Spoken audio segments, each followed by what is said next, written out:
can see live pictures from Cape Town.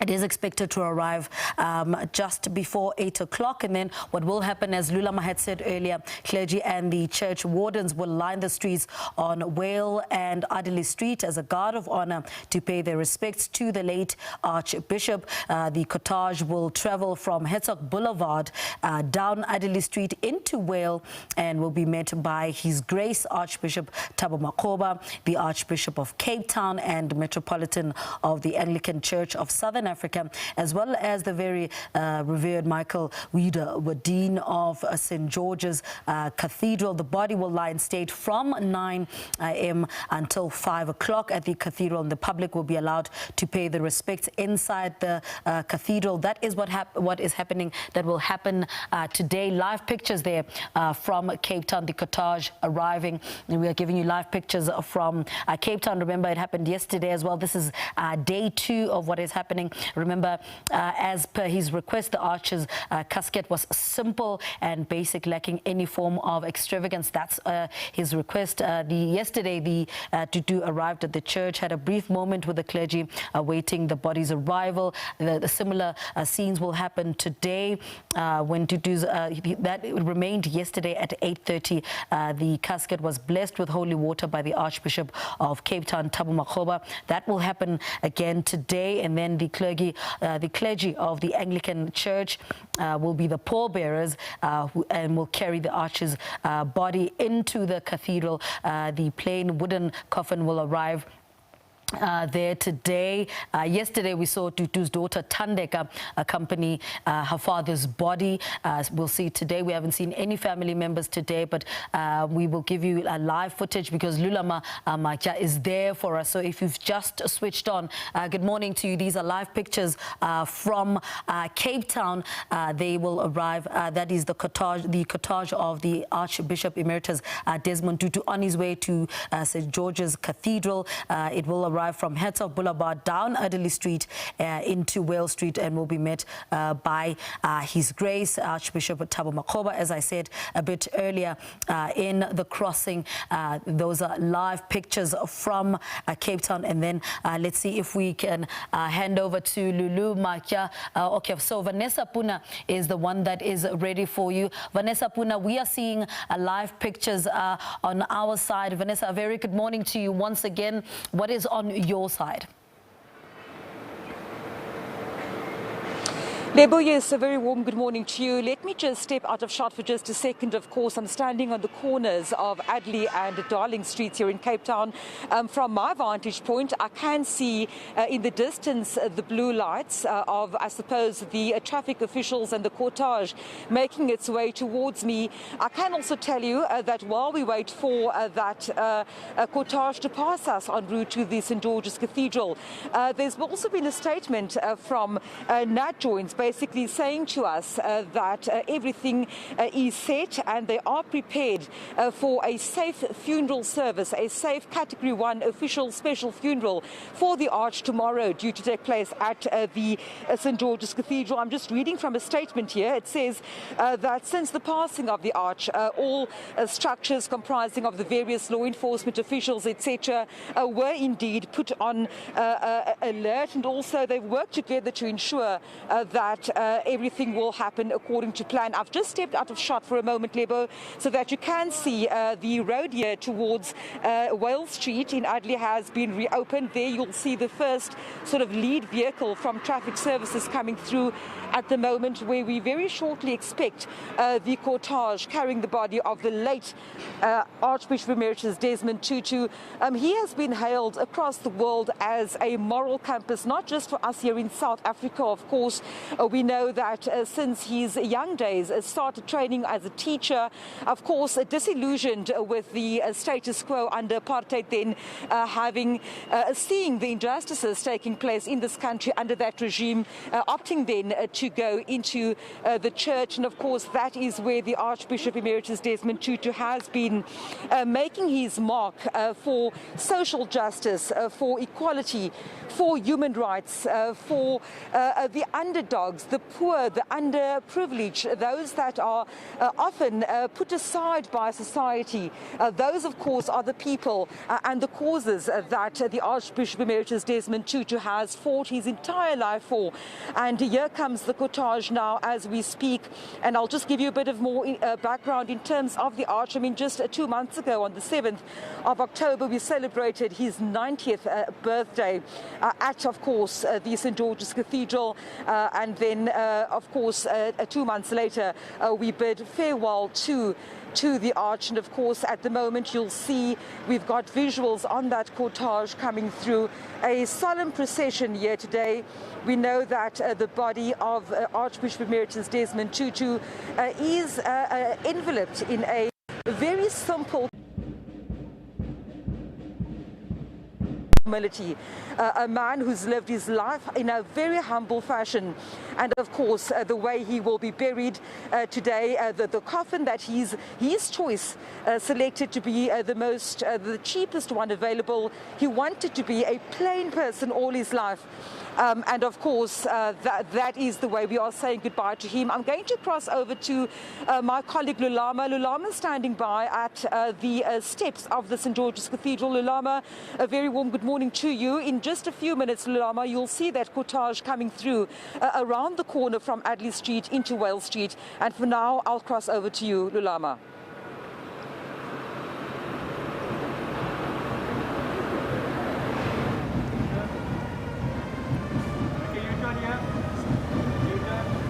Go down, bro. Go down. Go down.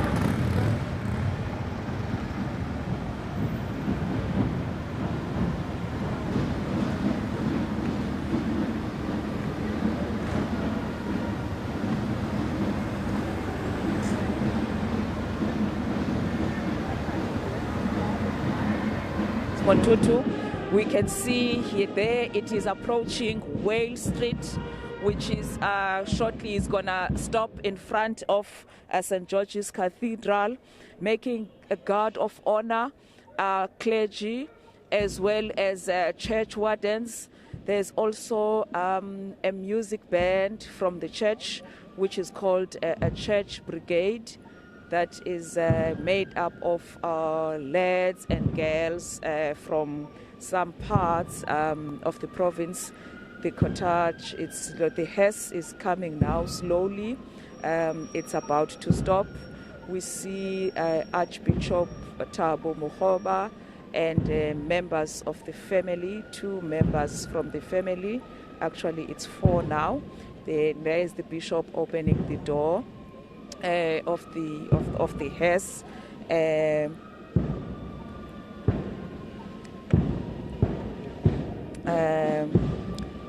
He's opening the door of the hearse. Some family members are surrounding it. What is going to happen now is that they will conduct a short prayer. They will conduct a short prayer before the coffin is taken inside. They are now about to open the door of the hearse. But before that, there's some rituals of the church that they are conducting. The Archbishop Thabo Mogoba, we see Mam Leah crying. She's being comforted by some members of the family. The other one is wiping tears off her face. We know that this is a very emotional moment for her. Yesterday, we were told, reliable so, that the family, she has asked to have a private time with the body of her husband before it was taken back to the mortuary to say her goodbyes, because she hasn't had enough time to have goodbye with him, because we're talking about a global icon, a person who was loved throughout the world. So now Archbishop Thabo Mogoba is conducting a short service. The pallbearers are waiting. They will take the coffin inside. That's Father Michael Wieder, the Dean of St. George's Cathedral, giving a hug to Mama Leah.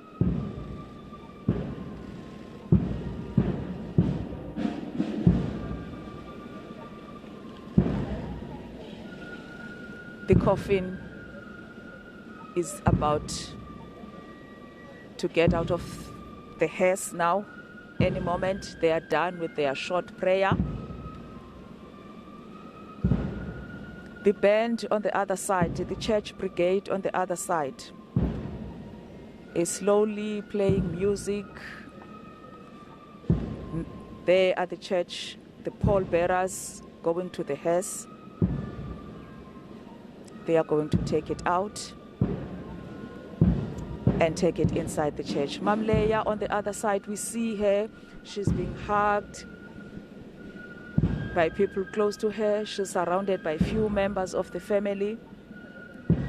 She is in tears. She is in tears. She is in tears. Her eyes are red. She's crying. Other members of the family as well are comforting each other.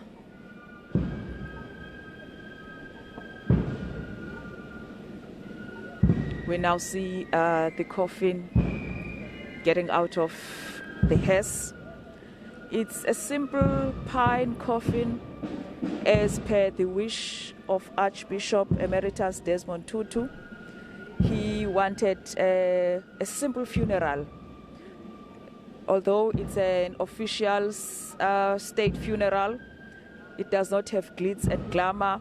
He requested, and the organizers are doing as per his request, that he wanted a simple coffin. There are now church leaders, Archbishop Thabo Makgoba. They are going to enter the cathedral. Family members as well.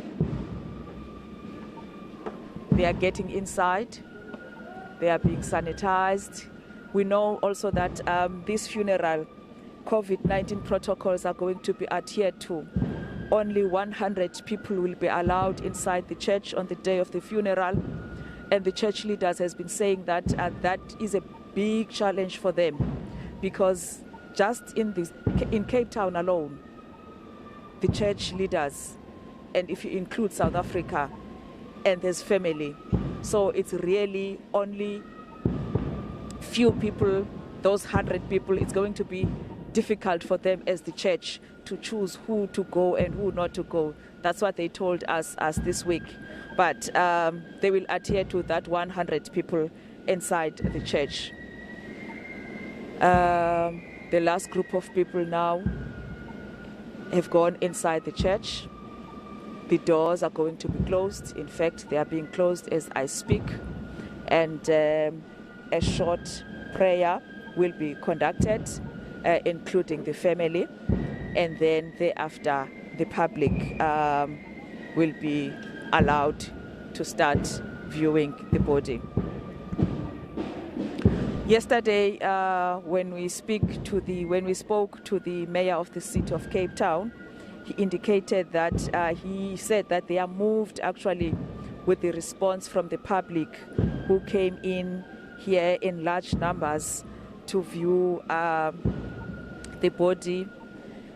He was saying that by yesterday afternoon, more than 1,000 people had come to view the body. We have also been told by the National Joint Intelligence Operation, which is working a government structure, working as a team to organize this event, that they are satisfied with how security measures have been put in place to make sure that the funeral goes ahead as planned and is secured.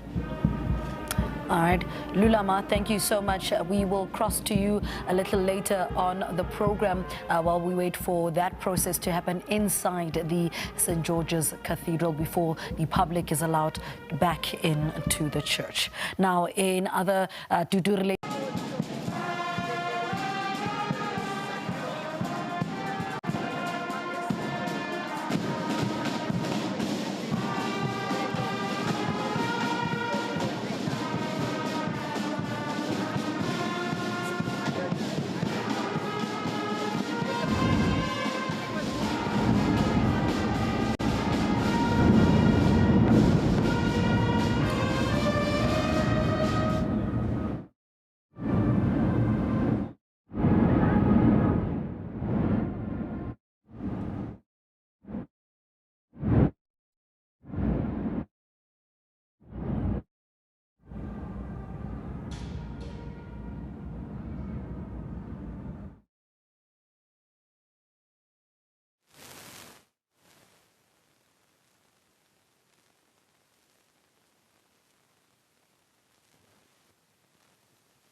throughout the week we have been here. We were here since the start of putting together this tent,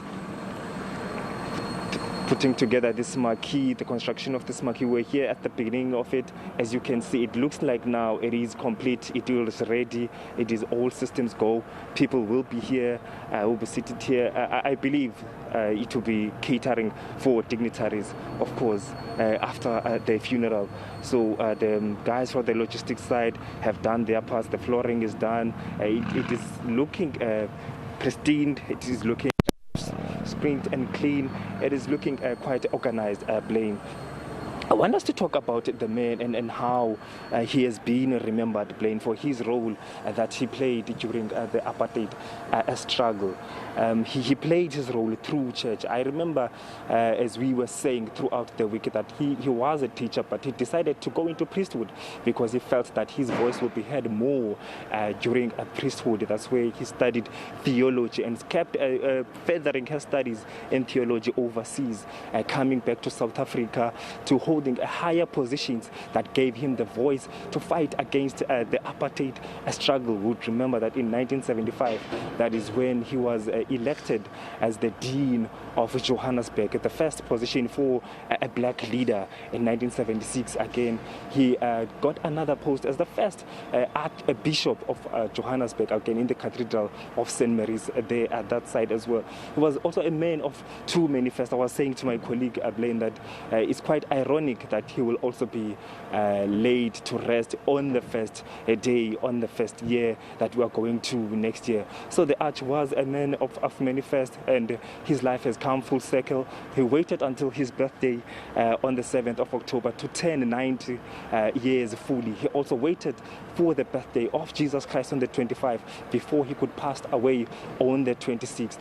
So we've been speaking to people throughout Blaine, and they told us how they remember the man. And this is one thing that I was saying, it was also quite interesting, was that as much as South Africa is vast, as much as we were speaking to different people of different races, color and creed, all of them had personal stories, all of them had personal relations with the Arch, saying he advocated for peace. He was a man who had so much love within him, quite small in stature, but he fought for equality, he fought for justice with all that he had. And also getting those anecdotes from them as well, saying he was a man who was full of jokes as well. He was also quite quoted as a disciplinarian. I had a chat with another lady when we were at the Cathedral yesterday, saying, I was in the Eastern Cape working in one of the parishes there. The Arch would drive by himself when he was an Archbishop to the Eastern Cape to come and sit with us and talk to us directly and look at you in the eye and try and teach you and try and instruct you how things should be done. So that spirit of teaching with him never left him. He also did that throughout the priesthood, as we heard that some of the members who are in the top brass of the priesthood saying, of course, that he pushed them to excel. He always advocated for them to take on education and take on academics. That is why he fought, he felt that was a bigger tool to be able to fight for social justice. That is why he was very pivotal in the transition into the democracy. He was there as well before Tata Nelson Mandela appointed him as the chair of the Truth and Reconciliation Commission. That is where he played a role to try and bring about justice, to try and bring closure for those families. We know the Truth and Reconciliation Commission was set up in 3 categories, the one for amnesty, the other for rehabilitation, and the next one to ensure that the members get their closure. But people had differing views at their play. Say one was for human rights violation, one was for human rehabilitation, and the other one was for amnesty. They were saying some of the aspects they were not dealt with accordingly. They were saying maybe amnesty was dealt with, but things such as rehabilitation for the members, and also to get their closure and the compensation, something that was not done, and also the prosecution of those human rights violations. But we had a chat with the commissioner in the Western Cape of Human Rights saying the Arch filed a report and sent it to government. So he was challenging the government, saying, in honor of the Archbishop, government must look at that document, must look at that report to try and implement some of those recommendations that were in that report. So I blame tomorrow will be laying to rest the man who was a man of many faces, the man who lived his life fully and challenged us in all aspects of our lives, and made sure that he leaves that legacy of people to try and push themselves beyond the boundaries instead of just in the realm where they are operating. So we'll have these discussions, as the Arch was someone who did not try to hide things under the carpet. He always confronted any injustice. He always wanted these dialogues or these conversations. So it is not surprising that they are coming out as we are trying to speak to the people, to speak of his legacy of peace, Blaine. Yeah, and that's, you mentioned that great sense of humor. He was so animated, and I would say he had a great impact on popular culture as well.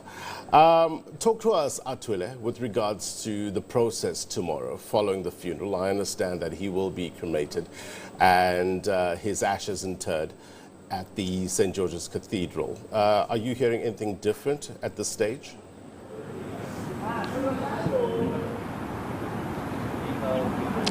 At this stage, because when we spoke to the Dean of St. George's Cathedral, he told us most of the decisions that are undertaken now were the wishes of the Arch. So they are implementing with the consultations that they had with the Arch. So I doubt very much would change because he was saying during Tata Mandela's frailty, he had a conversation with the Arch to say, Arch, how would you love your burial and your final send-off to be? He hesitantly asked this question, he said to us.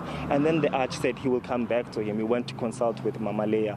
And then when he came back, and then the Dean says he also offered him an option of Geoffrey Clayton, one of the archbishops who served in the Anglican Church, in the St. George's Cathedral Church for so many years, who was against inequality, who was against those Group Areas Acts and the racial segregation policies that were implemented at the time. So the Arch said the option that was taken by Archbishop Geoffrey Clayton of having his ashes cremated and then interred inside the church, he would go with that option. So I doubt they will change that decision, that resolution, and the consultations that they had with the Arch. So we understand that the state funeral category 1, official funeral category 1 will be proceeding from 10 a.m., of course, with the church element. And then afterwards, the church told us that they will then hand over the body of the Arch to the family, and then it will be a private service conducted by the family. And then the family, when they come back from the crematorium, they will do all the necessary proceedings and then hand over the ashes to the church, to the cathedral. And then the cathedral will inter the ashes just behind the altar, where also Archbishop Geoffrey Clayton has laid there on the floor as well there. So that's where the ashes of the Arch will be kept. We understand tonight the body of the Arch will also be there as per his wishes that he wished for. Yes, Blaine. Perhaps the biggest question during this time of reflection is, how far are we from realizing the ideals of Tutu's Rainbow Nation? You have been in conversation with many people over the past couple of days, waiting in line to pay their respects to the Arch. What have they been telling you?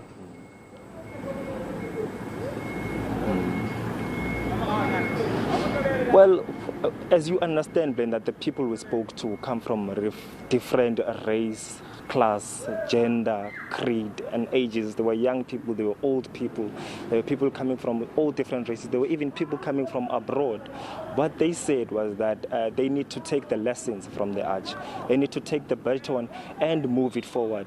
They said the Arch advocated for a just and a democratic society that lives in diversity, that lives peacefully. So they are saying that these are the elements that we can take from the life that spanned over 9 decades. He spent his time with his long life partner, Omamulea, for 65 years. had 4 children, was a family man. So those are some of the values that he not only had in public, but also even inside his family structure. Always advocated for love, always advocated for peace, and also not the one to mince his word when he wanted to advocate for justice, when he wanted to advocate for equality, and making sure that those who are vulnerable, those who are destitute, we do not turn a blind eye to them. You remember yesterday when we spoke to the lady who was advocating for a free Palestine, saying in the time of Archbishop Desmond Tutu, he's one of those who was vocal, because in this day and age you have leaders who do not stand up for a cause unless it will benefit them. But wherever there was an injustice that was done to people, he always stood up, and he was vocal. So they were saying these are the lessons that we can learn so that we can live in harmony, so we can live together. We must be able to confront any injustice. We must be able to confront any attack or abuse or any human rights violation of those who are vulnerable, of those who are destitute. So many lessons that we have learned from the life of this man. You remember when Archbishop Tabamakhoba said he also embraced interfaith religions. So you know, most people, when they believe in certain religion, they will discard other religions. So this is the man who also embraced everyone. So these are the lessons that people are saying from different walks of life, from different class and creeds, are saying about the Archbishop. So many lessons that we can learn here, Blaine. The world is trying to process the loss. No doubt his family is experiencing a profound sense of loss, profound sense of melancholy. Any insight into how Mama Leah is doing, his wife of over 6 decades, and the family in general? You're outside the family home. I wonder if they're in there. Any sense of how they're processing all of this?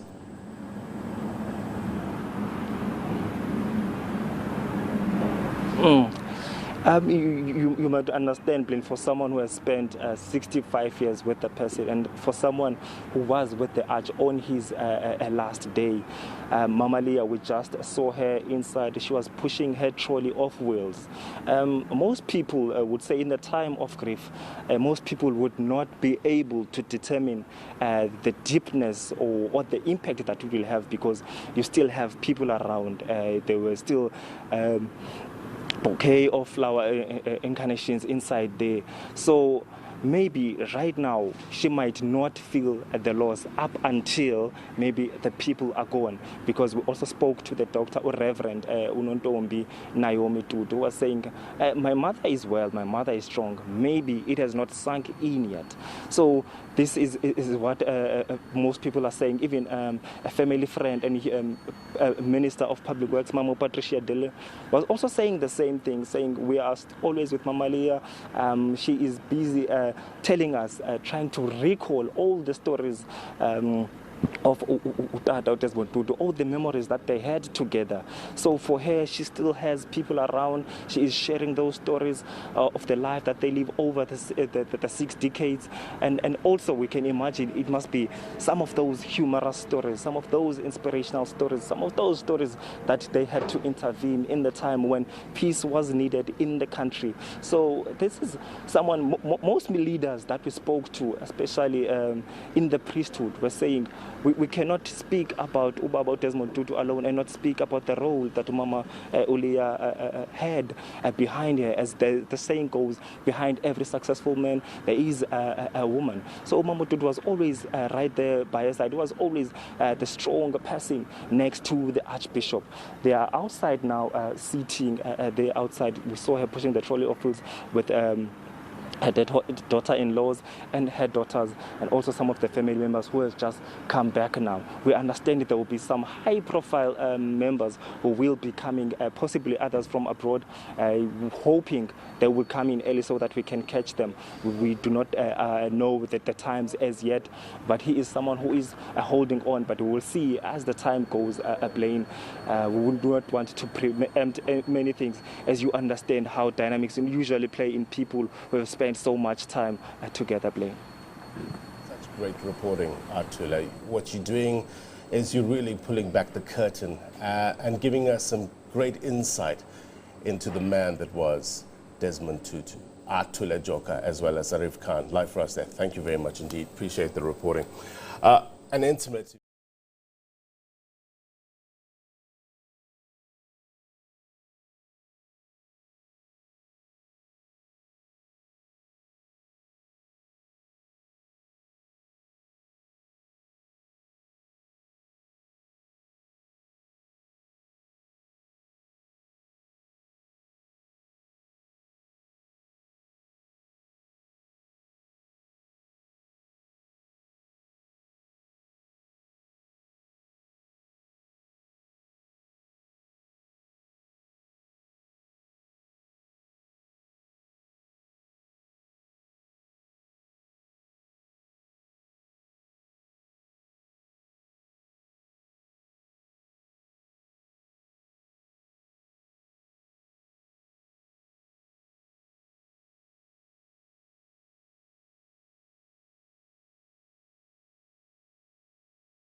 the St. George's Cathedral.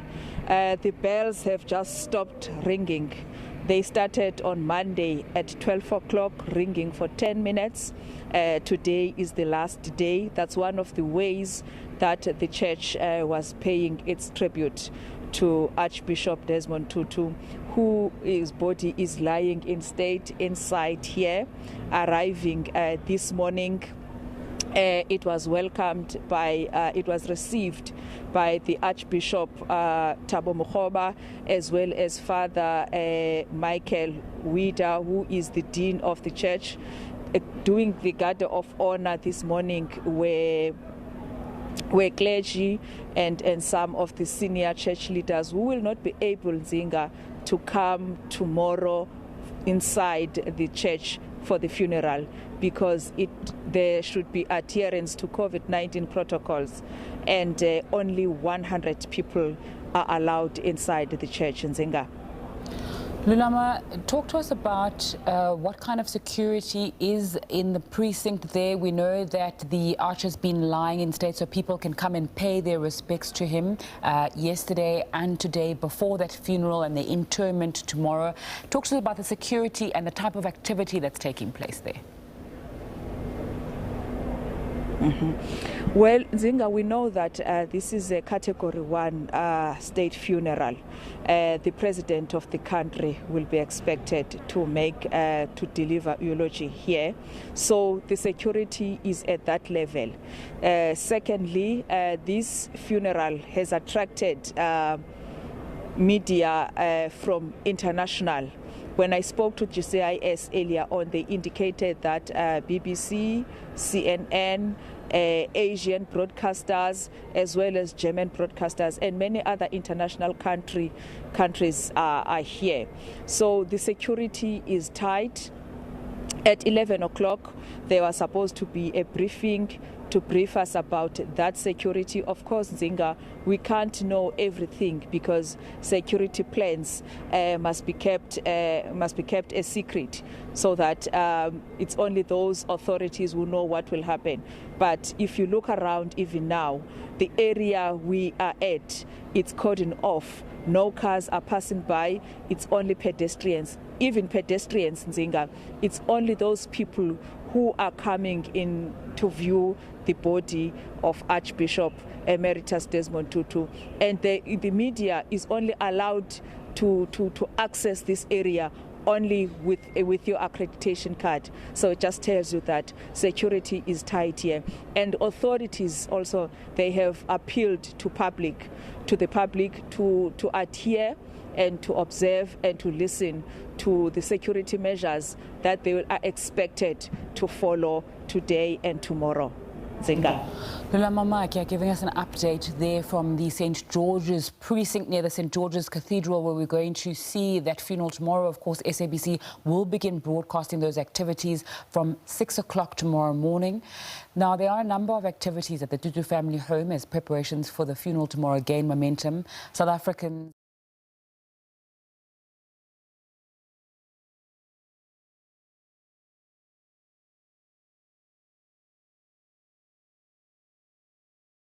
for us. A very good afternoon to you, Atule. You are outside the home of Archbishop Emeritus Desmond Tutu. Tell us about the kind of activity you're seeing there.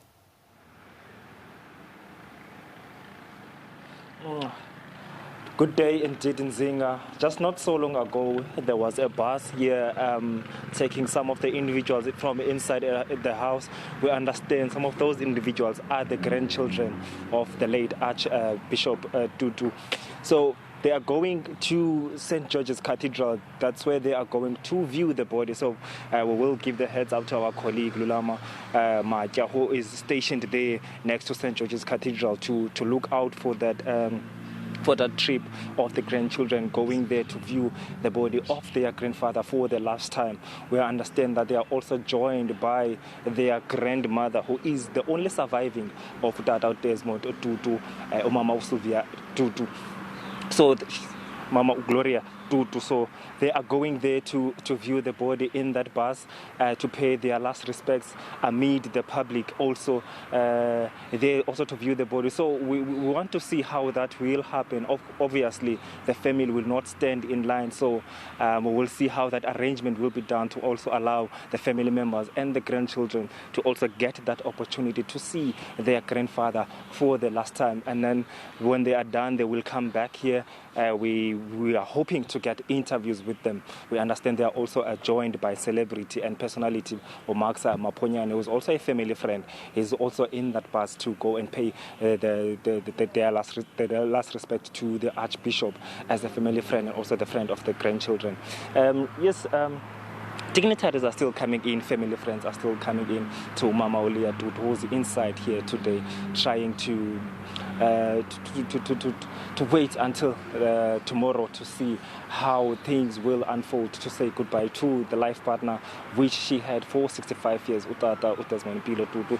We understand Umama Graka Michelle, who is the wife of former statesman Utata Nelson Mandela, has also made her way inside here to go and speak with Umama Alia Tutu, to go and sit with her and also pay condolences. Had a chat as someone who knows how it is to lose someone of at this stature, and all the conversations that will be bandied around throughout the country, and also to give her sort of those moral encouragement for her to stand strong during this time, and also to be able to face all the tribulations and also the loss and grief of someone of the stature of Archbishop. I think she is someone who understands fully what Umama Ulia is going through at the moment, having also been on that on those shoes as well. So not much now is happening in terms of activities. Zinga, we understand that the logistics guys have completed the marquees. They've also installed a marquee for the media as well. As you can see, I'll ask my colleague to just pan to the right. As you said about the activities, there's always someone coming, so you never know. People just come spontaneously to just pay their last respects. It looks like this sort of a convoy. It's someone important, so we'll see who will be getting out of this kind of thing. I'll just ask my colleague to just stay on the picture for you so that we see who comes out of there. We see police people. It looks like it's the security cluster at the moment. Yeah, it looks like it's the security cluster coming to ensure that everything is going accordingly, everything is going according to plan. It doesn't seem like there's someone here, but I will ask my colleague for us to just wait a bit. Maybe there is someone inside these convoys. Looks like they're preparing for someone who is coming. Nzinga.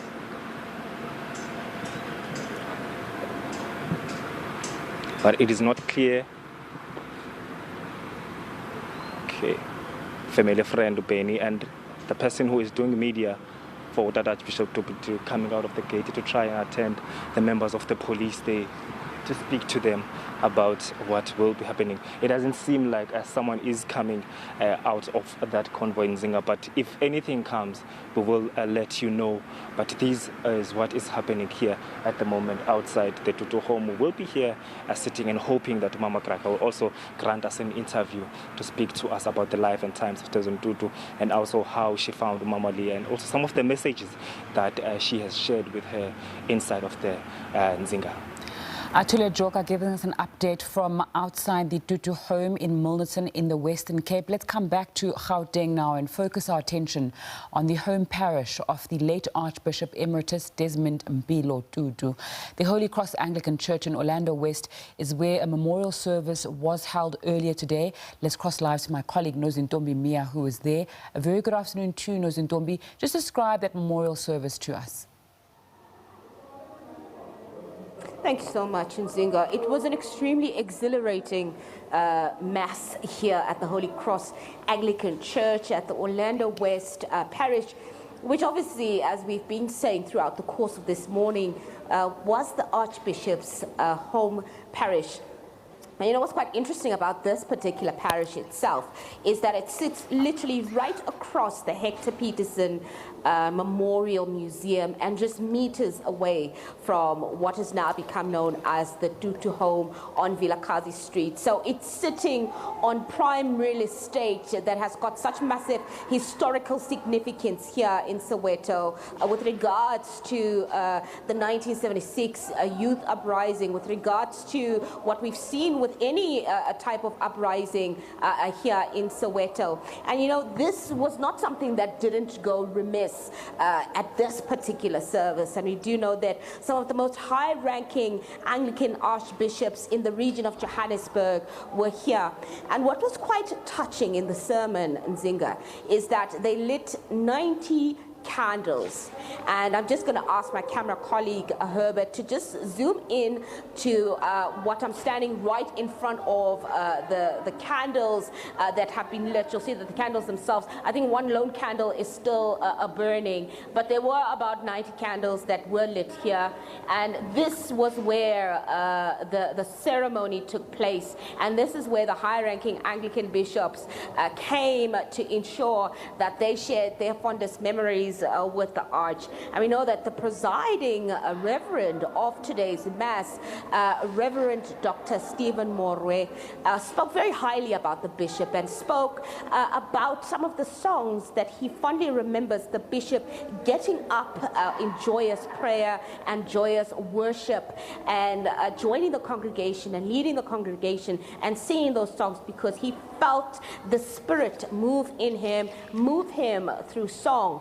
And this is really what this particular sermon or Mass was about. It was about celebrating the life of Archbishop Desmond Tutu and also bearing witness to some of the parishes or congregants that had come to this church to also share their stories and their memories with the Archbishop. And we were streaming part of this ceremony throughout the course of this morning. You could quite see that it was a very lively event. It was filled with song. It was filled with worship. And at one point, some of the Tutu extended relatives were called up to the stage to share a few words of thank you. And they were very brief. However, they did thank the congregants. They also thanked the archbishops, and they thanked the church for paying a tribute, even in a small way, to the parish that was the Archbishop's home parish, and ensuring that his legacy was not forgotten in the place where he started it all. Nzinga. Nozintombi Mia giving us an update from that parish there in Gauteng. We're bringing you memories, memorials, stories and visuals from across the country in the lead up to the funeral of Archbishop Emeritus Desmond Tutu. Now, before he became one of the leading figures in the Anglican Church, Tutu was a teacher. Some of his former pupils have hailed him for giving them lifelong lessons that transcended the classroom.